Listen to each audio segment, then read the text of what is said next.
Assalamualaikum warahmatullahi wabarakatuh. Alhamdulillah hari ini tanggal 10 Zulhijjah iaitu hari Aidil Adha.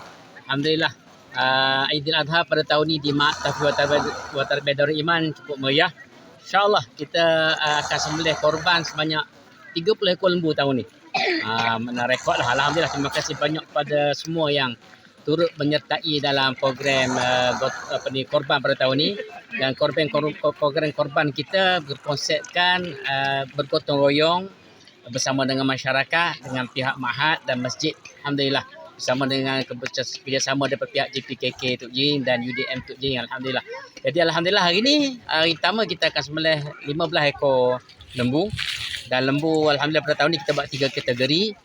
1000 ekor sebahagian lembu yang besar, yang sedang RM750 sebahagian, dan yang agak kecil RM550 sebahagian.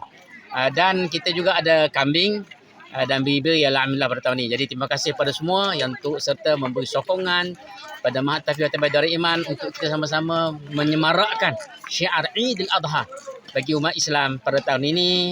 Kullu am wa antum bi khair. Assalamualaikum warahmatullahi wabarakatuh. Terima kasih kepada semua.